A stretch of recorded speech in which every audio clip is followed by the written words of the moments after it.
Ladies and gentlemen, you find a lot of bullshit out there. You find a lot of people telling you that this business model is the best or that business model is the best, when the truth of the matter is that it's very unique to your circumstance. And what I'm doing at my career stage is not what you should be doing at your career stage.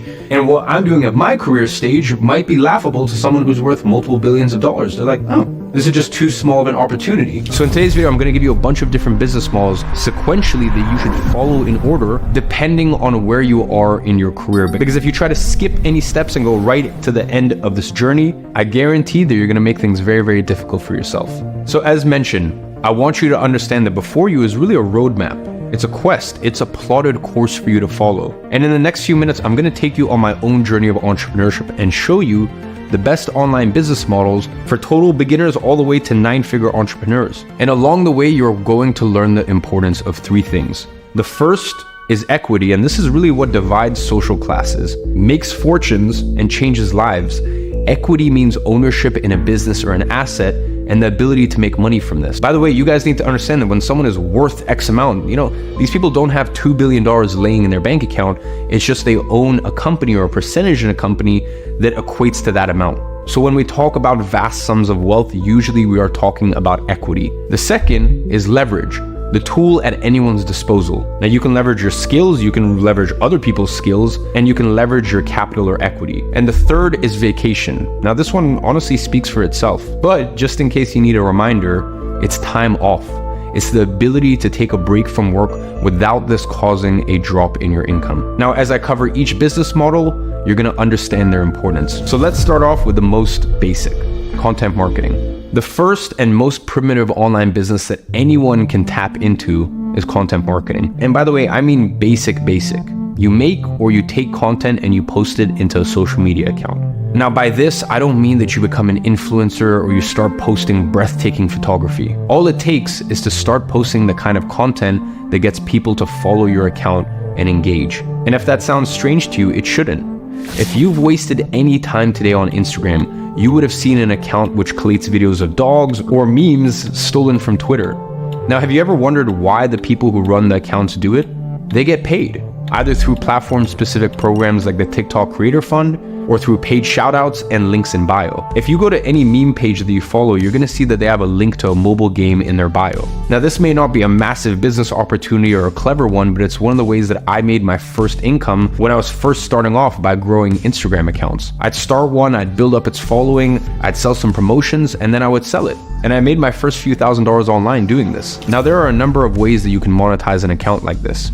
It could be by being paid for engagement by the platform itself, sponsored posts, or just selling the account alone. Now, I will say times have changed since when I first started this, and I wouldn't recommend this method to everyone starting an online business, but starting your own account has one advantage when it comes to the next online business model. Now, real quick, you're gonna hear me talk a lot about business models and theory in this video, but just a quick heads up, if you are looking for real practical skills that you can apply today to make money, I want you to go ahead and check out Digital Launchpad. It's the only education platform in the world created specifically for this reason. Inside of it, you're gonna learn over 10 ways to make money within the next 30 days. I recently launched this platform earlier this year, and for the rest of the year, we are releasing a new program every single month. And you can have access to it right now for just $37 a month, or for less than 73 cents a day if you go for the annual plan. So if you have a desire to make your first $1,000 online, there's nowhere better in the world to learn it than inside of Digital Launchpad.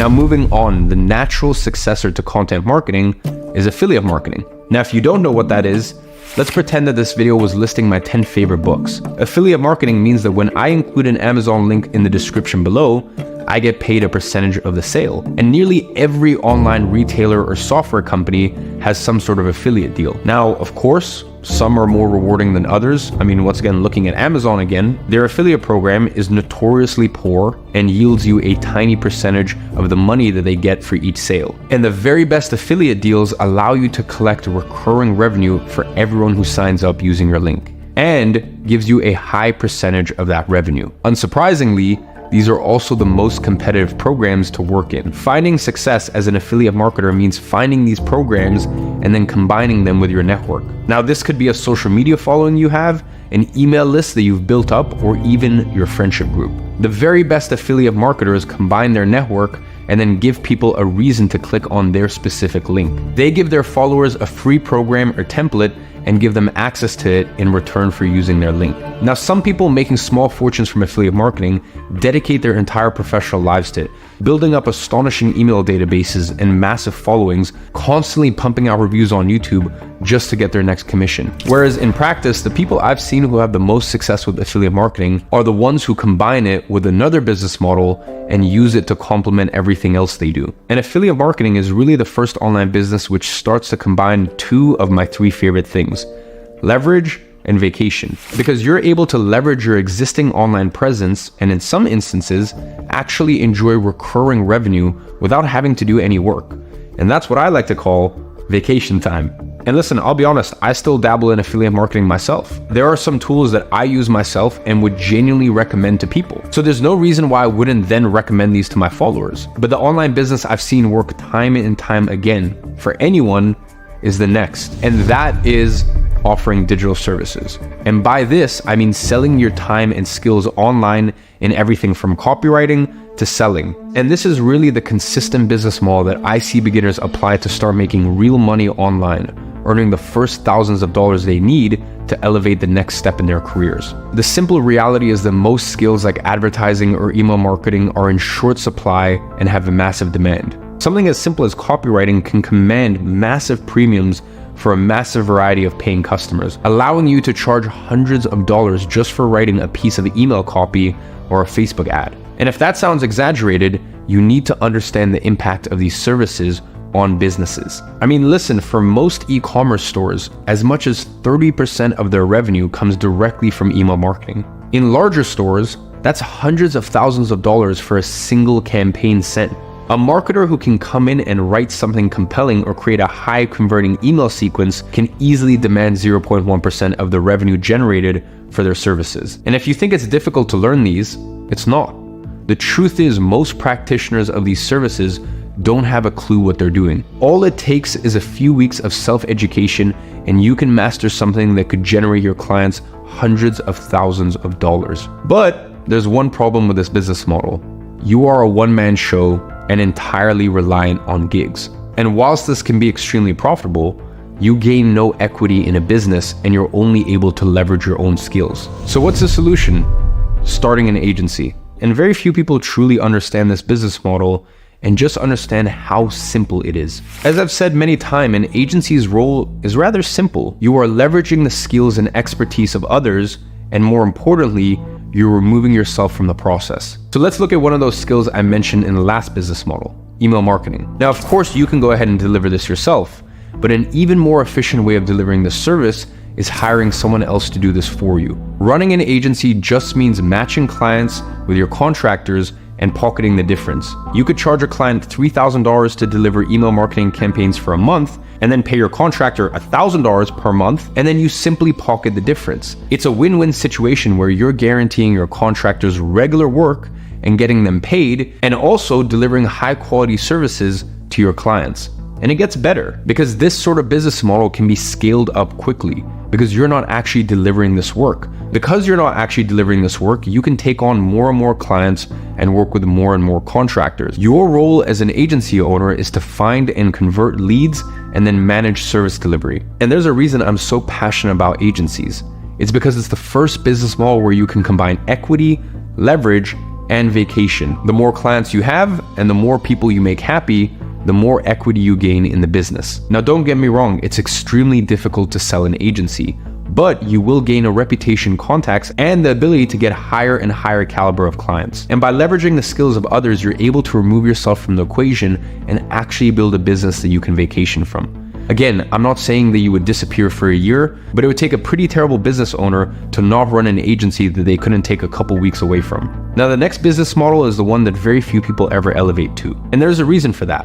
Offering digital services is easy. Nearly anyone can do it. It takes a small amount of skill and some outreach.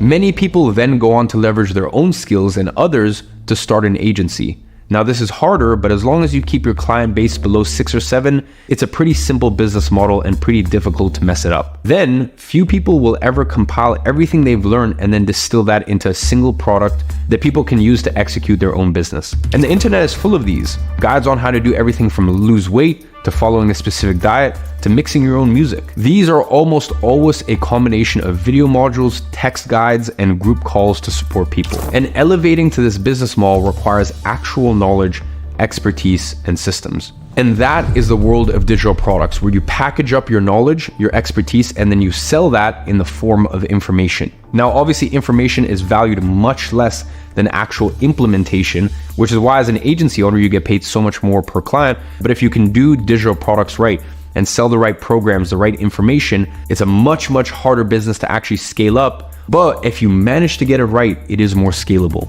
Now, what's the opposite of a digital product?